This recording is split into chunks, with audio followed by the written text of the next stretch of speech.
إن الحمد لله نحمده ونستعينه ونعوذ بالله من شرور أنفسنا ومن سيئات أعمالنا من يهده الله فلا مضل له ومن يضلل فلا هادي له وأشهد أن لا إله إلا الله وحده لا شريك له وأشهد أن محمدا عبده ورسوله يا أيها الذين آمنوا اتقوا الله حق تقاته ولا تموتن إلا وأنتم مسلمون يا أيها الناس اتقوا ربكم الذي خلقكم من نفس واحدة وخلق منها زوجها وبث منهما رجالا كثيرا ونساء واتقوا الله الذي تساءلون به والأرحام إن الله كان عليكم رقيبا يا أيها الذين آمنوا اتقوا الله وقولوا قولا سديدا يصلح لكم أعمالكم ويغفر لكم ذنوبكم ومن يطع الله ورسوله فقد فاز فوزا عظيما. أما بعد، قال النبي صلى الله عليه وسلم إن أصدق الحديث كتاب الله وخير الهدي هدي محمد صلى الله عليه وسلم وشر الأمور محدثاتها وكل محدثة بدعة وكل بدعة ضلالة وكل ضلالة في النار. Brothers, I am so sorry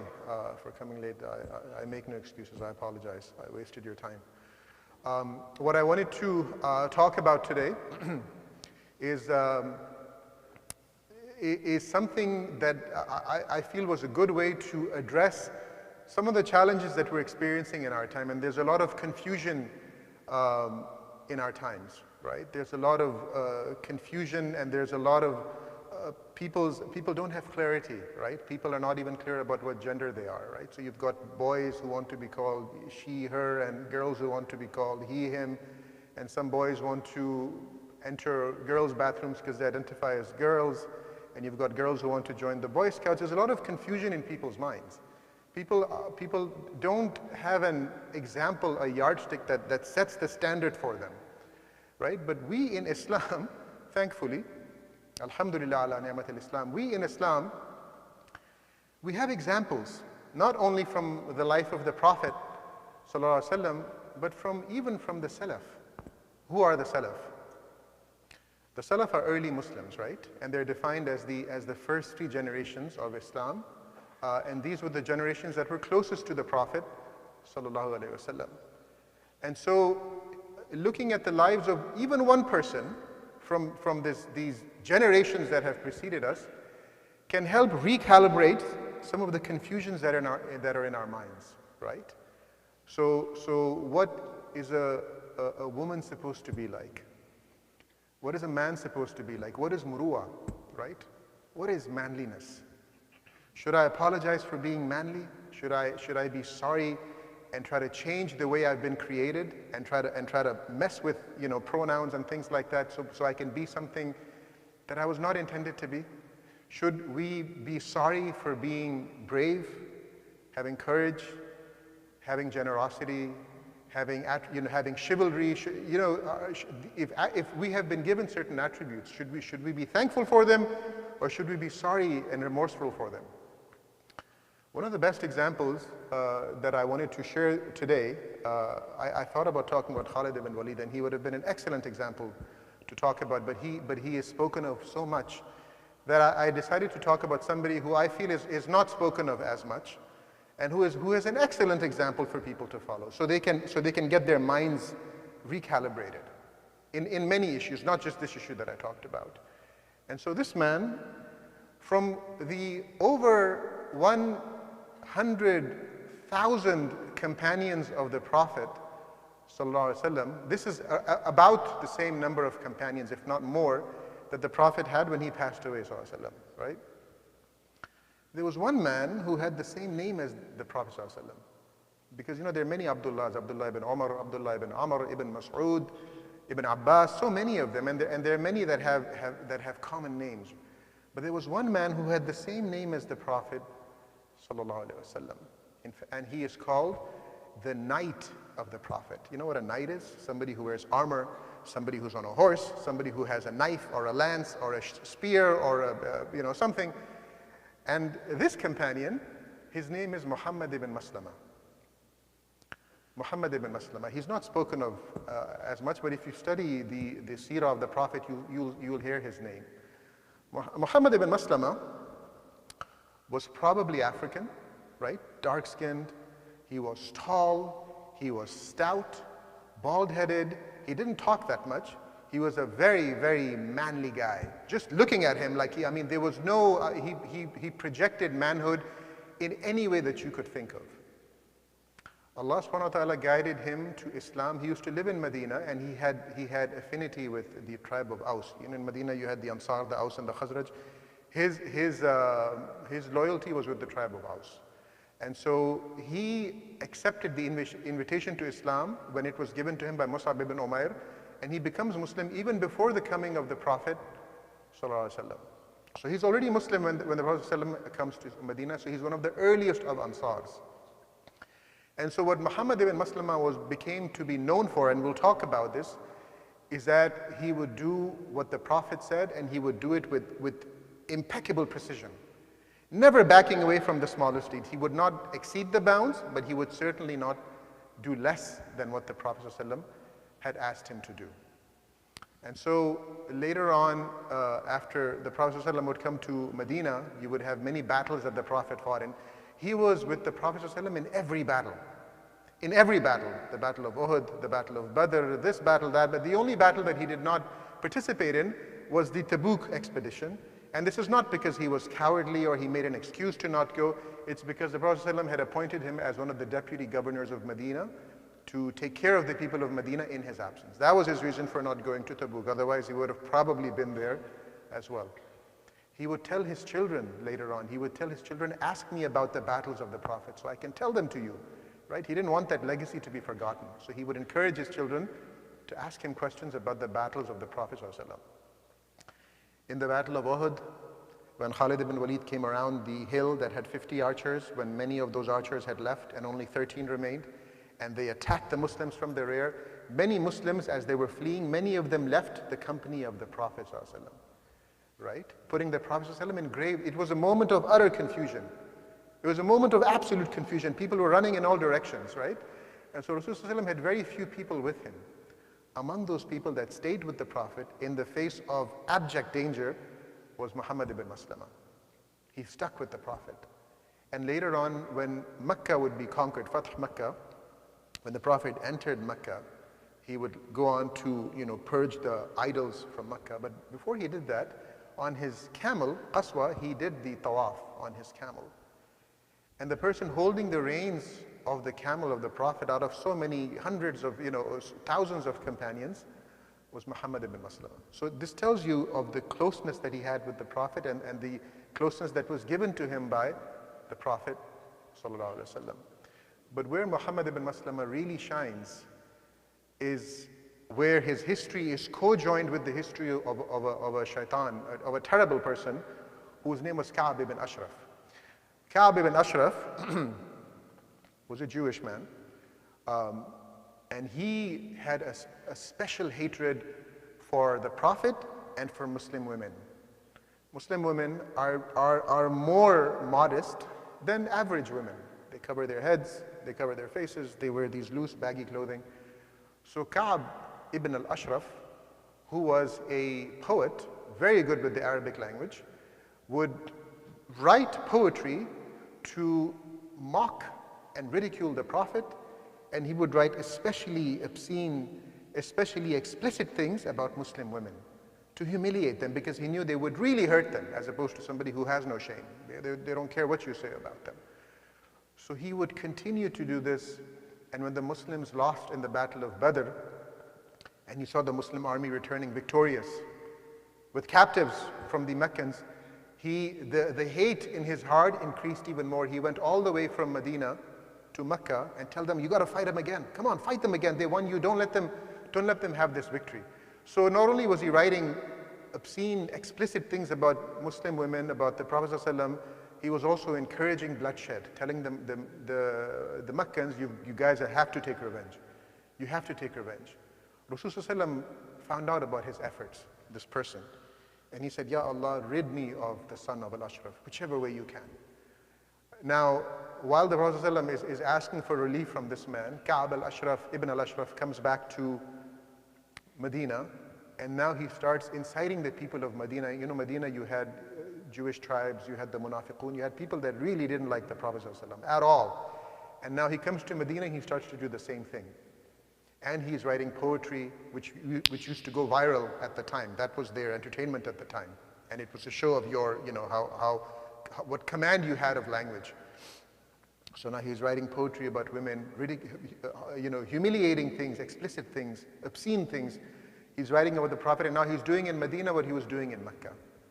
At this point, Rasulullah went to the companions and he said to them, which of you will rid me of Ka'b ibn al-Ashraf?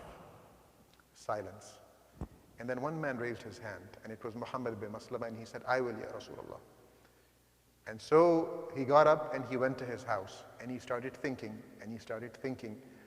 And it is said that he didn't eat and drink for an entire day. Then for the next day, then for the third day, no food, no water. And you know how the weather of Saudi Arabia is, those of you that have gone there for Hajj and Umrah. It came to the Prophet's attention that Muhammad ibn Maslama hasn't eaten or drunk water for 3 days, so the Prophet found him and asked him, why, what's wrong?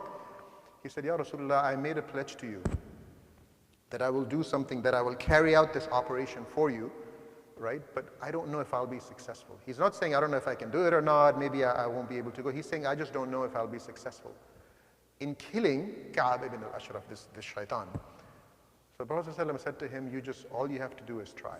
Meaning, I'm not going to hold you to it if you try and you're not able to do it. So then Muhammad ibn Maslama had a plan, which involved deceit. Why? They had to get Ka'b ibn al-Ashraf out of his fortress. He lived in a castle. And so it involved not being truthful. So again, he went to the Prophet ﷺ and he said, Ya Rasulullah, I've hatched a plan. It might work, but it involves deceit. And the Prophet ﷺ said to him, war is deceit. War, it involves trickery and deceit, camouflage, these things, meaning that he had the permission to do that. So he went with his companion called Abu Na'ila, and they went to the fort of Ka'b ibn al-Ashraf. And so they got Ka'b out, and they said, they began to fake, of course, complain about the Prophet ﷺ. They said, this Muhammad has come to us. Muhammad bin Maslama is now talking, and he said, Muhammad has come to us, and he's made our lives so hard with all his prohibitions. Can't do this, can't do that, can't do this, can't do that. Now he's telling us that, we have to give sadaqah. He said, we are so poor now because of all of this trouble that Muhammad has put us in. And then Ka'b ibn al-Ashraf said, yeah, you see, I told you, he's a terrible person. So Muhammad bin Maslama then said to Ka'b, he said, we are so poor now, we can't feed our families, we need to borrow money from you. Can you give us a loan?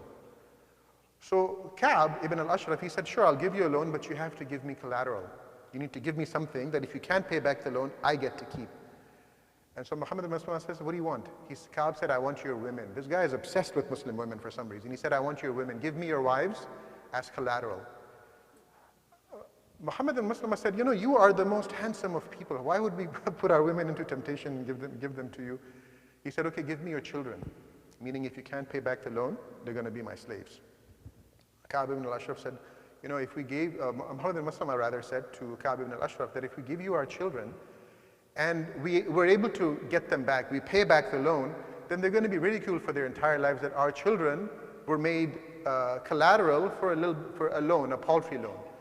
So then Muhammad ibn Maslama said, you know what, we'll give you armor. Because a lot of Jewish tribes used to make armor and then sell it to Arabs, give it to the Arabs. The Arabs used to fight with each other. So Ka'b said, okay, I'll give me armor, your swords, your shields, your thing as collateral. Another man who was with Muhammad bin Maslama, his friend Abu Na'ila, he said, Ka'b ibn al-Ashraf, lend me food. We need food. Give it to us as a loan. And Ka'b said that, what will you give me as collateral? He said, I'll give you armor and I'll give you my swords and everything. I have other friends, they will bring their things with us as well. Ka'b said, okay, come back on a given day. On the appointed day, Muhammad ibn Maslama and Abu Na'ila and 3 other guys come back with armor, right? And so they call upon Ka'b again. His wife says, I have this women's intuition. She says, in one riwayah, she said, I hear death in this man's voice. Don't go. In another riwayah, she said to him, you're a man of war, and people who have enemies, people who are at war, don't go out of their fortresses at this time of the night. He said, no, it's just a guy who wants a loan and he wants to give me armor. It's okay, I'll go. So he comes out, Ka'b ibn al-Ashraf, right? And he was heavily perfumed. Right? He was with a woman, so he had put on perfume. And so he comes out to Muhammad ibn Maslama, and the Muslims are armored, and this guy is thinking that they're about to give him this armor because they want a loan. So Muhammad ibn Maslama says to him, you smell so good. Can I smell you again? He says, yeah, sure. He comes closer to him, and so Muhammad ibn Maslama smells him and he said, this is so nice. can I smell you one more time? And he said, yeah, sure. He comes closer to him. At that point, he grabs him. And he says to Abu Naila, kill him.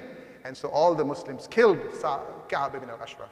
And so they left his body and they went. And by the time the people of the fortresses saw that their shaitan had been killed, they saw his dead body lying in the desert. So he executed the mission of the Prophet ﷺ. This impression that he had built, Muhammad ibn Maslama, continued after even the death of the Prophet into the time of Abu Bakr as-Siddiq and to the time of Umar ibn al-Khattab. Inshallah, we'll talk about that in the second part of the khutbah. Barakallahu li wa lakum bil Qur'an al-Azim wa naf'ani wa iyyakum bi ayati wa dhikri al-hakim. Aqulu ma tasma'un wa astaghfirullah li wa lakum wa li sa'iri al-muslimin fastaghfiruhu innahu huwa al-ghafur ar-rahim.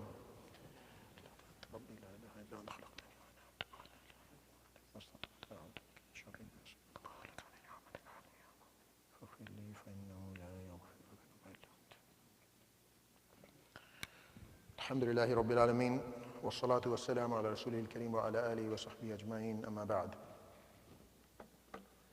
Umar ibn al-Khattab appointed Muhammad ibn Maslama as his right-hand man because of this reputation that he had. This was a man who didn't talk very much, who was all business, and he would do. And he was a person, Muhammad ibn Maslama, who was not tempted by wealth. He saw people getting rich around him, and he kept his simple lifestyle. So Umar ibn al-Khattab one time, when he was Amir al-Mu'mineen, sent Muhammad ibn Maslama to Egypt. Because the wali of Egypt was another companion of the Prophet ﷺ whose name was Amr ibn al-As. But Amr ibn al-As was living, his lifestyle was a bit more leisurely, right? He had access to all these things. So Umar sent to him with Muhammad ibn Maslama to do a certain distribution. And so Muhammad ibn Maslama had this impression of being somebody who was very trustworthy, right? Just like Abu Ubaidah ibn al-Jarrah, whom we've spoken about him in a khutbah here. So Muhammad ibn Maslama comes to Umar ibn al-As. And Umar wrote him a letter saying, I'm sending these things with Muhammad ibn Maslama. So, take care of him and pardon him. Like, don't excuse him if he's rough, if he's a bit harsh. So Muhammad bin Maslama, Amr he reaches Egypt, and Amr says to him, let's eat. And so Amr offers him food, and so Muhammad ibn Maslama does not eat the food. He just kind of sits there. And he pulls out a loaf of bread, a dry loaf of bread, and he sprinkles some salt on it, and he began to eat that. So Amr said to Muhammad ibn Maslama, he said, did he prevent you from eating my food? And he said, no, he didn't prevent me from eating your food, but he also didn't tell me to eat your food. So Amr got angry that his food had been, his nice food had been rejected, and this person was eating this bread that he had brought with him, pulls it out of his shirt. So then Amr said something critical about Umar ibn al-Khattab, something critical about him, about Amir al-Mu'mineen. And he's talking to Muhammad ibn Maslama. And then Amr ibn al-As, radiyallahu anhu, he's a companion. This is an incident. And then Umar went on, and he said, I remember when Umar and his father, Al-Khattab ibn Nawfal, used to be so poor that they didn't even have enough clothing to cover their bodies. While my father, right, was dressed in brocade, in these long, beautiful clothes of brocade. So he's comparing himself to Umar by comparing their fathers. His father was so nice and rich, right, in the days of Jahiliyyah, and Umar and his father were so poor, they didn't even have enough clothing to cover themselves with. So he's telling Muhammad ibn Maslama, right? So Muhammad ibn Maslama, he said, as for the father of Umar and your father, both of them are in hell. Both of them are in hell. What he's telling him is that it doesn't matter that your father was this, silk-wearing rich person and Umar's father was poor. As far as this temporary dunya is concerned, there may have been some differences between them, but now they're in the same place. They're in the exact same place, right? So this is what he said to Amr ibn al-As. So he just didn't care. His loyalty was to Islam. His character was the same even after the death of the Prophet ﷺ, even in the time of the Khulafa. It's also said that Umar ibn al-Khattab one time sent Muhammad ibn Maslama to Iraq, because Sa'd ibn Abi Waqqas was in charge of Iraq. And Umar had heard that Sa'd had built himself a fortress, a palace that the keys were to which were locked. It was basically a castle. So Muhammad ibn Maslama comes and he finds this fortress next to the house of Sa'ad ibn Iraq, in Iraq, Sa'ad ibn Abi Waqqas, and the gates of the fortresses are locked. So he went and he burned the door of the fortress. And he said, it's because you have put a lock on something. We cannot have anything that is only accessible to the leader and not accessible to the people. It has to be accessible to everyone. So he burnt the door down so that there was no privilege in the ummah, so that only special people could come and enter the fortress, and other people could not enter. So time and time again, he showed how little the dunya meant to him. He was a champion of zuhud, a champion of asceticism, a person who leaves the dunya and all of his pleasures. And then in the time of Uthman, when fighting began, people were fighting with one another, right? Muslims were fighting with one another. Muhammad ibn Maslama, and it is said that Ali was on the more correct side, and others have, it was this whole thing that happened between Ali and Muawiyah. But Muhammad ibn Maslama would not have any of it. He did not want to take a part in any of the fighting. In fact, he took his sword and he broke his sword. And he said that this sword was given to me by the Prophet ﷺ. And the Prophet said to me, go and fight the kuffar with this sword. But when you see Muslims fighting with one another, break the sword, go into your house and sit down. And so something that would have been so special to anyone here, a sword given to them by the Prophet ﷺ, he followed those orders to the T.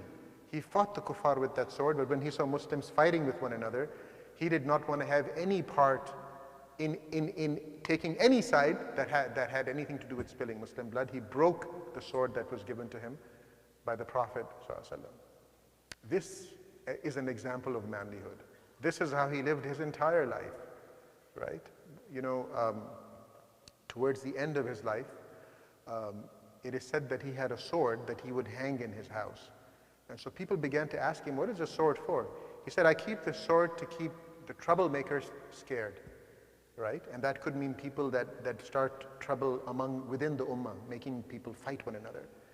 But that sword that he had kept in his house was actually made of wood.